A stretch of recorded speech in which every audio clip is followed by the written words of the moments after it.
Alright, so I'm going to make a video on AbulHassan AlAashari, claim that he repented.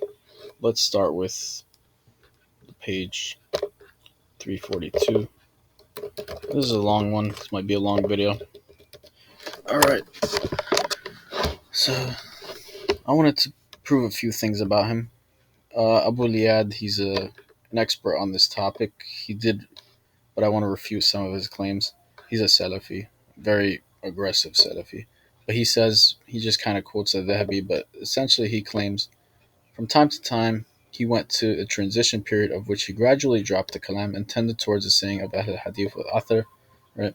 But he ended up in a state where he was overwhelmingly in agreement with Ahl Sunnah with all major issues. All this is known throughout these books. Thankfully, he mentions the books for once, and we can go over all four of these. And we're going to prove that he's wrong. That, and he says that the proof of Hadith al-Ashas, he declared innovation and unlawful to use. I know exactly what this is. I think he explains this, so let me go because I haven't read this in a while. But the great thing is, he mentions the books that he so called repented in. Okay? Thank God. So I can look at those books and prove that he's wrong. Al Abu Liyad's claim. And we're going to go deep into this. This is really, I think, honestly, I'm not trying to brag, but maybe because I'm a history guy, I looked at this differently. But I think this is the best chapter. I mean, the best content you could find relating to AbulHassan AlAashari, whether he's like what his three, the three phase theory. This is it. Okay, so let's go into it. So first of all, this is what he Abu Liyad explains what the hadith and al-Jassam is. Right, I never honestly heard of it before that.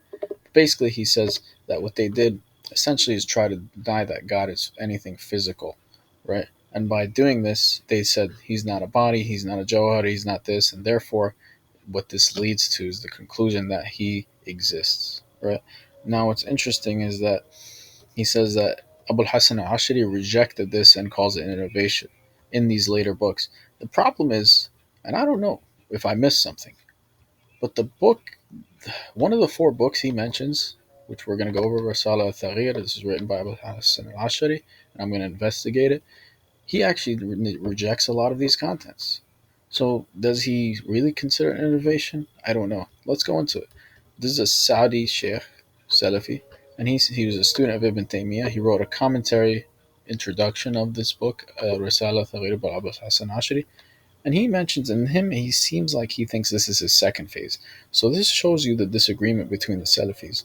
According to Abu Liyad, this is his third phase, but this guy seems to think this is his second phase. Tendency in this letter to the kalamic tendency that he inherited from the Mu'tazila. Essentially, what they're saying, this is his hybrid phase, that the Salaf did not use these expressions nor in denial, right? Such as negating body, substance, movement, and so on, right? Body, substance, and movement. And in Arabic, just to confirm it, let's see, Jawhar, Jism, and where's Al Haraka, right? These three things: body, substance, movement. Now let's look here: body, substance, and one of them, I believe, movement might be here or not, but they're not that different from what he's saying. Essentially, he's saying that he didn't. I don't know. Did he declare an innovation to negate those? I don't think so, based on the text. So let's keep going. Now, in that book by AbulHassan AlAashari, now this is him speaking, right? How many people have actually read his books, right? So let's read them. What he says, this is what the unanimously agreed on. This is what all the Sunnis agreed on. First consensus, and here it is. We have mentioned in its authenticity that the world with its bodies, right? And he's using these kalamic terms, jisms, arad, symptoms, muhdath, right? Created, right? And he's using kalamic terminology here. That's important to note as far as historically analyzing what phase he was in, so called. But we're gonna refute everything. I translate a lot of it. Essentially, that God doesn't resemble his creation, right? He is not a temporal event, hadath, right? And we're gonna keep going. There's better stuff, don't worry. But this is important to note, guys.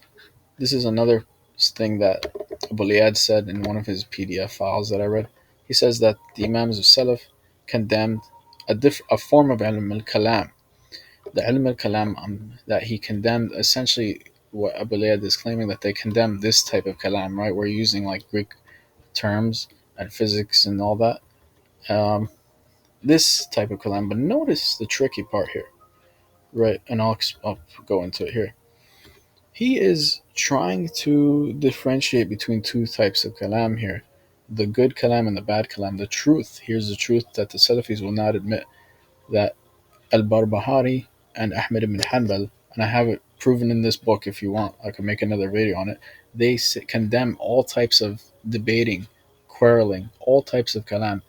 He's trying to say, Abu Liyad, that there's two types of kalam, one is permissible, one impermissible. The reason he says this is because Ibn Taymiyyah uses kalam. In fact, he uses both types. And they're trying to indirectly defend Ibn Taymiyyah by saying there's two types of kalam. The reality is the Hanbalis never used any type of kalam, good or bad, or they never debated. It literally says in their quotes, don't debate. And I'll prove this if you want me to. Anyways, here we go. Now we go back to Ashari's book. And he actually does disagree with this Ashari's, right? Reality without metaphor. So he does not accept a metaphorical approach to God's attributes. This is just how it is. Cannot change that. Anyways, but he still accepts kalam, right? The attributes are emergent, not have arad symptoms. He's not a jism. He's not arad. I believe arad is one of the 10 categories. Let's make sure that arad is it one of them. Yep, arad. So essentially, if you guys are having trouble, the Aristotle 10 categories, right? He's saying that this is what AbulHassan AlAashari condemned, but here he is denying he's a body and arad and jawhar, right? So he is still denying these categories despite the fact that this is apparently his third phase. So you can see why it's really confusing, not confusing, but wrong to claim that there's three phases. We could keep going here. It is impossible for the soul, and I think he means the self, right? I always translate literally, jism or johar, or limits, right? Or being in a specific place without other places, makan. So here he is denying four of those categories. So how can you say that? And I did repeat the categories: makan, right? Substance, body, arad. These are all denied. So essentially, it's proving, and he does not have limits. That's another one right here. So it's proving I mean, that book that you apparently are saying he rejected this stuff, he actually seems to be doing the opposite, right? And let's keep going. He does deny without limbs, right? He doesn't give them a meaning, is what we say. So he does affirm the attributes, but he doesn't describe them as limbs. And we'll explain that going down. We're going to explain why his approach to the attributes is actually tafweed. That's the trick that Salafis don't know. Is neither a body nor a substance, and his coming is not movement nor a transition, right? Essentially, these are like almost all 10 categories are covered. So he didn't change his akida in terms of like kalam. He goes into more body nor substance. And my purpose was to show that he still denies these 10 categories. So hopefully you understand what I'm saying. And we could keep going. I love reading these books, but we're gonna try to make it quick. And this is a different book, I believe. One of the four books he mentions, Aluma. And he denies that God is a body in it. Makes it very clear, right? You know. And you know what? Al-Bakalani, I believe, was a student of him, and he has the same stuff in his book. So the idea that his creed is any different, it's just stupid. I think it's just historically dumb. I don't even like to. Okay. Anyways, I believe this is a different book. Now, this book is definitely something Salafis believe is Salafi creed book. Okay, so this book has to agree with the Salafis, or else all their claim is false that he repented into Salafism. Maqalat al-Islamiyin. This is the book that really makes him famous as a historical figure, AbulHassan AlAashari, because it describes all the sects of his time period, right? Which is important, right? It's like historically speaking, we didn't. This is actually the original source where, if you want to know, the Maqalat, which in Arabic means the sayings of all the Muslim sects. Pretty cool book. So let's keep going. And here it is, right? Is God a body? Deniers of him being a body that they are is not a body, nor does he have limits or ends, right? So that's the correct approach, apparently. And Hisham bin Hakam is a Shia anthropomorphist. He said God has limits, and he sits, rises, and if you read my whole book, there's a chapter called Darimi, and Ibn Taymiyyah praises that guy and his book, the exact book. He praises it, and in that book, he affirms that God sits, rises, moves, and has limits. And so obviously, Darimi is influenced by this guy. Ibn Taymiyyah says he's a great guy. And Ibn Taymiyyah says he doesn't say with or any of this other stuff, but he says that God has limits, right? And this was associated with the anthropomorphists. I'll find that. Let's see. And he's in contact with the throne, right? That's another thing. I'm trying to make this quick. And I did get a Shia description of this guy from a Shia book, just because I wanted to get their own sources. Apparently, he was a Kalamis who was a companion of Ja'far ibn Muhammad, even though we don't fully believe that. But the point is to show what year he was around, and so he was kind of around the time of Ja'far, right? Anyways, all this stuff kind of comes from Aristotle's Metaphysics, page 17. He says this is a limit for the end of it is a limit. So notice the limits and ends. That terminology comes from him. So when you affirm that stuff, you are, in which Ibn Taymiyyah does, you're affirming Aristotelian terminology, right? The idea that Salafis get away from it. Well, you're using his terminology, limit, and this is a different book, page 52. Limit means the last point of each thing, the end of each thing, nature towards movement, right? You can read it, but it's not that important. And this is a different book, is physics, body, right? Use the word body here. You get the point. But each of these is a little bit, right? There's no body was exactly actually infinite, and nothing is complete which has no end, and the end is a limit. I just wanted to show the roots of these concepts, and I wanted to also talk about what year Ben Hakam was born, because the year he came from indicates that anybody who affirms these concepts, it's somehow rooted in his thinking. If you think about it, because he's the first one to use these terms like limits and all that to affirm it to Allah. Now we go back to his Al-Ashari's book. The differences regarding the creator. He is in a specific place without other places, essentially meaning one specific place, or not in a place or everywhere. Rejected people say that he's in a place, which the Salafis say this. Right? So that's the rejected people. He don't agree with you guys. Now Hisham ibn Hakam is the one who says his Lord is in a specific place, excluding other places. Right? And his place is the throne. Alright, and that's what the Salafis say, so they agree with that guy. And this is actually those who fabricated the hadith. Believe it or not, this is a lot of the Hanbali books have this, that the Prophet will sit on the throne with Allah. The people of the Sunnah and the companions of hadith. You're assuming this is his beliefs, AbulHassan AlAashari. Obviously, I don't have to explain that to you. He is not a body. That's it. So AbulHassan AlAashari, even in these later books, believes he is not a body. And they did not say anything except what they found in the book. Essentially, they did not extrapolate these meanings. They did not go beyond it. Now let's keep going. This is just my explanation of stuff. Basically, what I'm telling you is what I'm saying right now.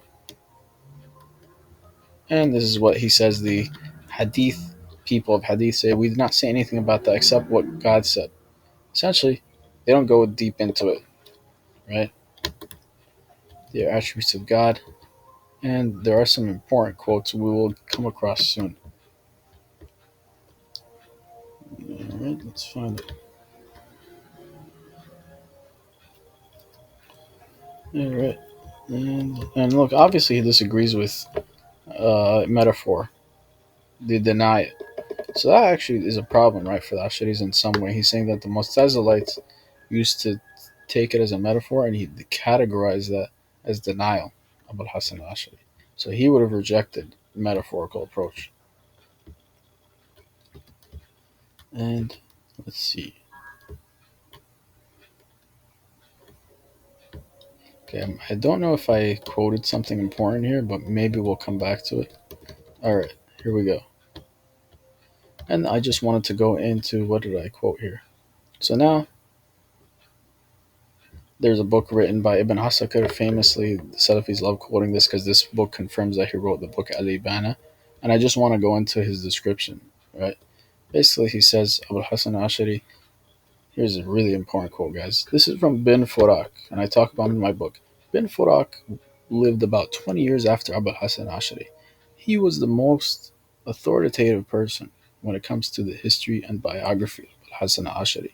So if you want to know who AbulHassan AlAashari was, you go to Bin Furak. And Bin Furak said, ready?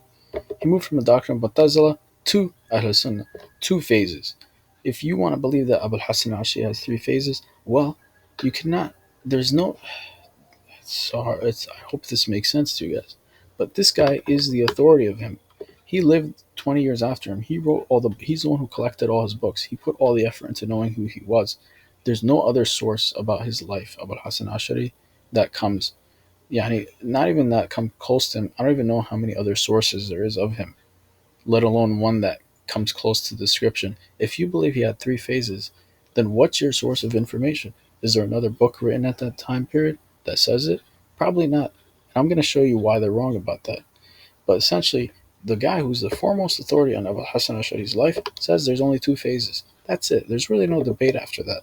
But we're going to debate it anyways, because these guys will believe anything. Anyways, keep going.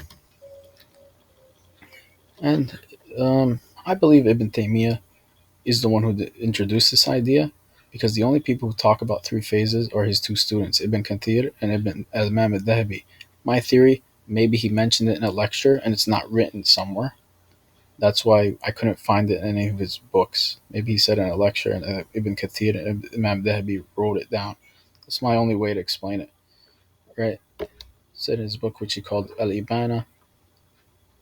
Essentially, um, he's claiming that, I believe he said, this is his last book. Yep.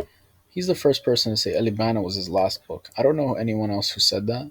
Maybe I'm wrong, but I don't know anyone who said that that was his last book. But I think this is where he plants the idea of Alibana being the final repentance. So he says he grew up.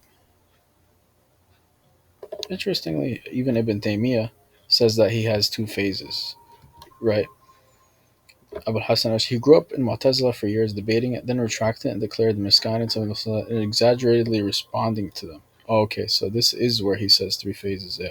And then he exaggeratedly responded to them, which he's saying is probably not the phase that Ibn Taymiyyah likes. And then the third phase, apparently, did I write? Yeah, this is a entirely different page, but then he says his last book is Al-Ibana, which is interesting. So I guess that's the root of the three phase theory.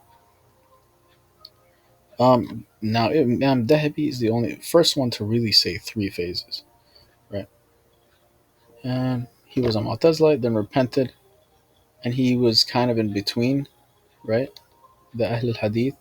And then in his third, he has three states. He was a Mu'tazilite, then he was a Sunni and some things not. Then he was mostly a Sunni. But we don't have a source for this. That's the problem with Imam al-Dahabi here. What's your source, right? Not to be disrespectful, but you know what I mean. Like, I'm talking about Salafis who still use it. Of course, at that time period, it was harder. They don't have the internet. But I'm saying, from the Salafi perspective who accepts this theory, what's your source? How do you know that he had these three phases? What's your source? Because the Dehbi is from the year 11, what, 12, 13, 1400 or whatever it was. I think 1300s. That's pretty late. And Ibn Furak was, 300 years prior. He's the one who's the foremost authority on AbulHassan AlAashari. He says there's two phases. So if you say there's three phases, you need an original source from that time period. You have to prove it to us. What's your proof that there's three phases? Is it the books?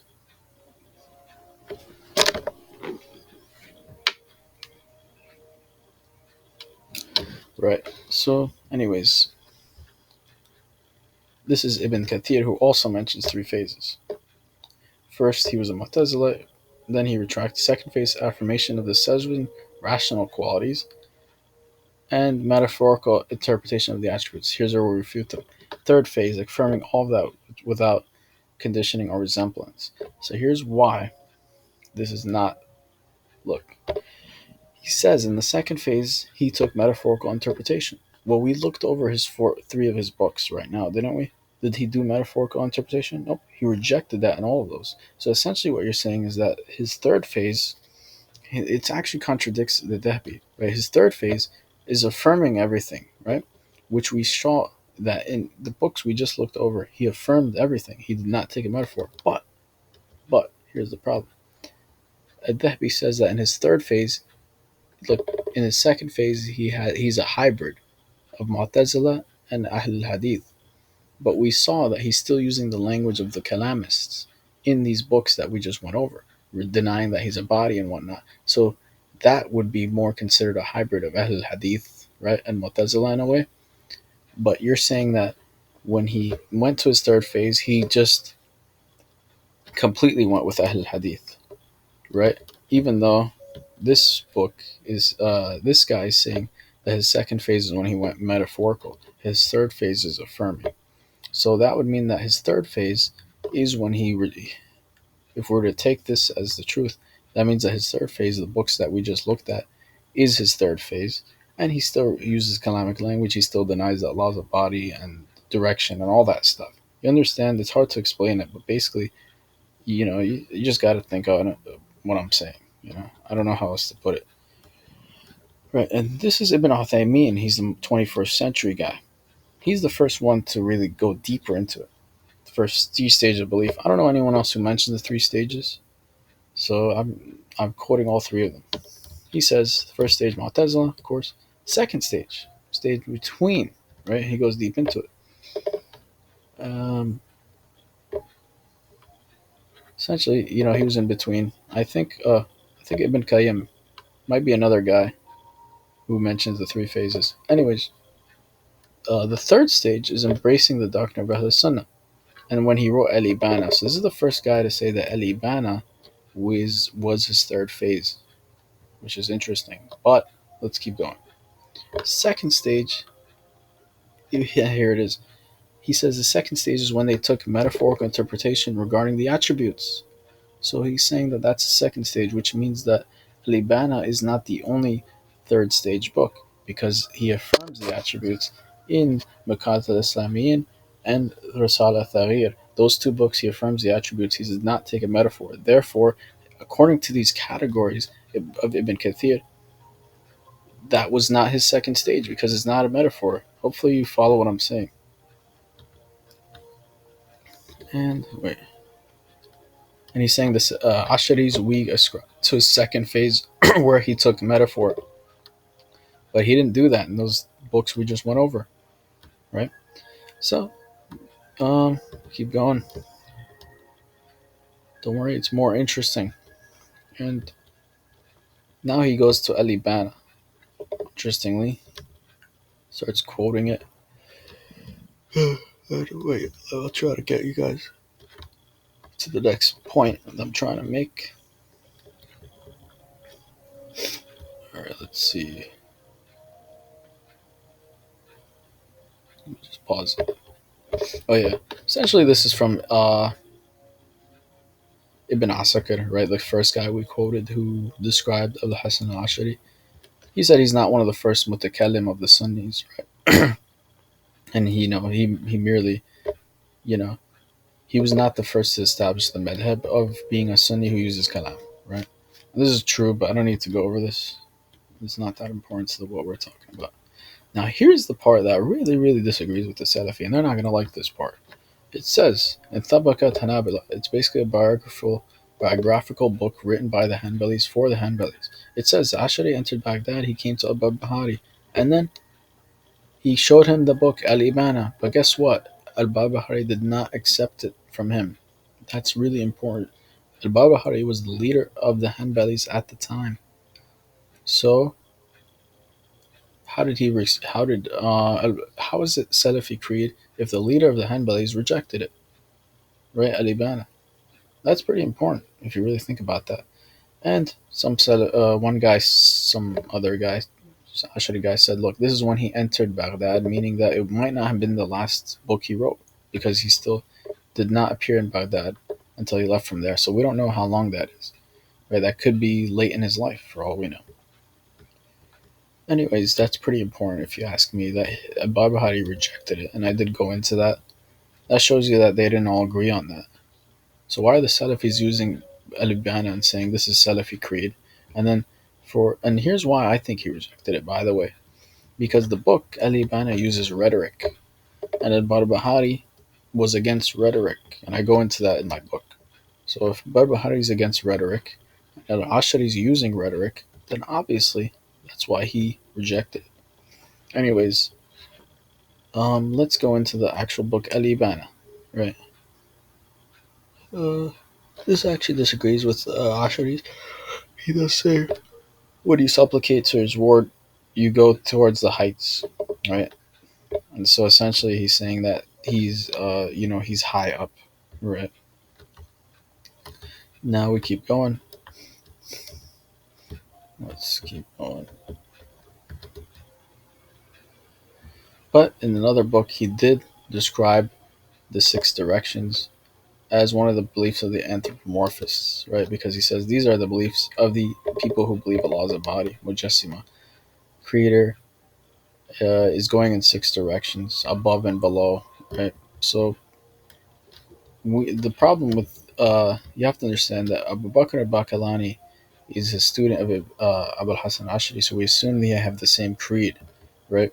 So what that means is that whatever is in Al-Ibana, we don't know if it's really what AbulHassan AlAashari wrote, but one way we can verify his beliefs is through Abu Bakr al-Bakalani, right? And Abu Bakr al-Bakalani did deny that Allah is in a direction, so maybe, we don't know exactly, right? So anyways, we'll keep going. There is something in Al-Ibana that is a problem, right? It's not that important here. Why don't I pause it for a second? Okay, so here's something interesting actually. There's a different manuscript of Al-Ibana. Two of them, this statement is found. Salafis never published this version. He established himself over the throne in the sense that, in the meaning that he wills in a way that transcends touch, settlement, fixity, imminence, displacement. The throne does not carry him, right? Essentially, aboveness which does not bring him near to the throne, and heaven's justice does not make him further from the earth. So that does contradict the other statement. So we don't know. And remember, this is only in some of the manuscripts. This could indicate that some of the manuscripts are different from the others, right? So this one does reject that part. And I made a mistake. I think I forgot to quote something important in this book, but let's see if I can find it. This is pretty important, and I did go over this throughout my book. Somebody asked about this, according to Al-Dhahabi in his history book. Somebody asked Al-Ashari about the Salaf and the attributes, and he said they pass as they came, and they're not to. So he condemns metaphorical interpretation, but he says they pass as they came. I do explain in my book that many scholars interpreted this to mean tafweed, pass, meaning pass away from it, right? So that's pretty interesting. But here's something that really proves that AbulHassan AlAashari was a mufawwid. Really, really interesting quote that I found in Qadi Abu Yala's book, who was, he was only 100 years from AbulHassan AlAashari. So this is and this tells me something really important, guys, by the way. Ready for this? There's a reason why they say that the scholar has to teach you a book, because language, the meaning of words changes over time. So we don't know how somebody understood it, even if you have their book. You don't know exactly what they meant when they wrote a certain thing. Qadi Abu Yala here will explain. It's pretty important, guys. He's going to explain how this Asharis understood the attributes. Major point here. Major, major, major. He wrote a book called Invalidation of Metaphorical Interpretation of the Attributes. Page 74, he says, the other evidence of the invalidation of the interpretation is that AbulHassan AlAashari and his companions, such as these guys, Bakalani, who I just mentioned earlier, Ben Furak, and all these guys, they affirmed the attributes, but they did not comprehend their meaning, did not carry them according to the language requirements such as the face, the hands, and the eye. It's huge. Saying they did not affirm the meaning. That's his understanding of these scholars. It's pretty big, right? You could go into it. He's saying that they were all mufawwid, and that's huge. This is the best quote I've ever found that proves that the early Asharis were Mufawwid, and it's from a Hanbali, biggest Hanbali scholar of his time period. So if anyone's gonna say that, probably gonna, probably not gonna be him, right? But he's the one who said it, and he goes into it. Um, the meaning is to affirm. This is in Alibana. Pretty big points. Ready? Right. He affirms two hands. The meaning is to affirm two hands of limbs. He does not affirm that, right? He says nor two limbs, right? It is not permissible for us or opponents to mean two limbs. Understand? In the way that what this basically means, you have to understand is that meaning. I mentioned this in my Ascalani video, where one of the 25 possible meanings of hand is limb. Ascalani says this. Essentially, when you ask a Salafi, what is the meaning of hand? And they say, nothing. We don't explain it. Okay? So, if you were to actually be honest, you would say it means limbs, because we know that's what it means. That's what a hand is. It's one of the many meanings of hand. So when you choose not to define it, you're making tafweed. So when Al-Ashari says not two limbs, he's saying we're not giving it a meaning. And remember, Qadi Abu Yala does say that he is a person who does not give it a meaning. They did not carry it according to where the language requires. You get it? He doesn't go into it. And this is all the early Asharis deny the meanings. And notice again, he says, with my hand. This is in Al-Ibana. Affirmation of two hands are not limbs and appendages. Right? So he's denying the meaning, nor two powers, nor two graces. This is the denial of meaning. This is tafweed, guys. And we can go here. Why did you not judge that the hand was not a blessing, was nothing but a limb? If the hand is not a blessing, it is nothing but a limb.